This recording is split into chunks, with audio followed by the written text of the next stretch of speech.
Hola Ele, buenas tardes. Es viernes, toca hablar de derecho y en esta ocasión vamos a hablar de la doctrina Parot a petición de una pequeña oyente que me pidió la semana pasada que intentara explicar de la mejor manera posible en qué consistía esta doctrina. Parece ser que hay una serie relacionada con el tema de ETA en la que se está tratando este asunto y bueno, me vais a permitir que en esta ocasión, dado que va dirigido especialmente a una persona bastante jovencita, pues que lo haga de la manera más sencilla posible, ¿vale? Para que también lo entienda ella y bueno, a ver si nos queda a todos un poquito claro en qué consiste la doctrina Parot. Bueno, la doctrina Parot no es otra cosa que un nombre que se le da a una serie de jurisprudencia con motivo de una sentencia del Tribunal Supremo Español del año 2006, si no recuerdo mal, 2006, en el que se sienta una jurisprudencia en torno a cuánto es el tiempo o cómo se tienen que aplicar los beneficios penitenciarios a aquellas personas, aquellos reos que están en prisión por penas, por la acumulación de varias penas, ¿vale? Cuando las penas superan los 30 años. El Código Penal no lo dejaba bastante claro y esta jurisprudencia lo que hace es sentar ese momento o ese cómputo del plazo en cuanto a los trabajos de beneficios. Cuando se hacen trabajos en beneficios de la comunidad o trabajos penitenciarios o por buena conducta se aplican una serie de reducciones sobre la pena, que bueno, ya es un poco más complejo en función de a qué pena estamos hablando, pero hasta esta sentencia lo que se hacía era aplicarla de una manera distinta. A partir de esta sentencia, lo que se pretende es que las reducciones de la pena, sobre todo para estos casos tan estrambóticos, ¿no? Donde se acumulan 4.000 o 5.000 años de prisión, los beneficios del cómputo de estas penas, de la reducción de las mismas, se tengan que aplicar por la pena total, no por el tiempo que tiene que pasar esa persona en prisión. Es decir, si una persona no puede pasar más de 30 años en prisión porque acumula penas, como os digo, como era el caso de Henry Parot, que ahora hablaremos de él, de 4.000 o 3.000 y pico años de prisión porque se han cometido, en el caso de Henry Parot, hasta 26 delitos relacionados con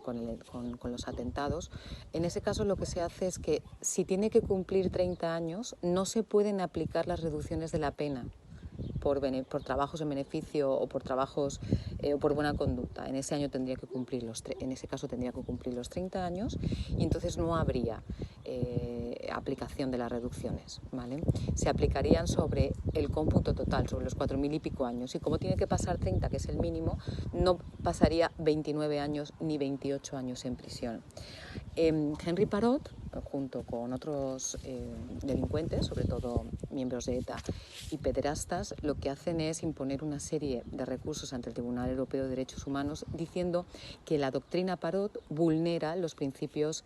fundamentales y los derechos y libertades de las personas. El Tribunal Europeo efectivamente le da la razón a Henry Parot y a los otros terroristas, y lo que hace es decir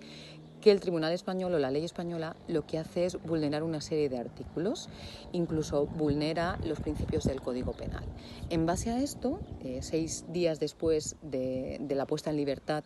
de estos terroristas y de estos pederastas por la aplicación o por la no aplicación de la doctrina Parot,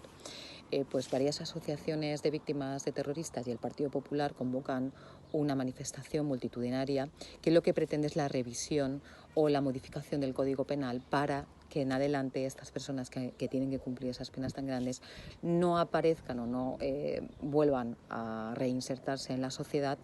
antes de los 30 años, que es el máximo que se tiene que cumplir en prisión, porque además, insisto, estamos hablando de penas de 2.000 o 3.000 años de prisión por todos los atentados que han producido estas personas, o en el caso de los pederastas por el riesgo que puede haber para esos niños. Y insisto, siempre es por la acumulación de penas, no por una sola pena se están 4.000 o 3.000 años en prisión. Además, se entiende que estas personas la mayoría de las veces son reincidentes y difícilmente se van a reinsertar.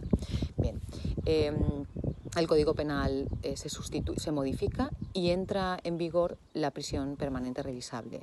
que es algo parecido a lo que pretendía la doctrina Parot con sus salvedades y sus diferencias, y que parece ser que en ese caso sí que se cumplen los derechos fundamentales y el Tribunal Constitucional y el Tribunal de Derechos Humanos Europeos no plantea ninguna problemática a la prisión permanente revisable.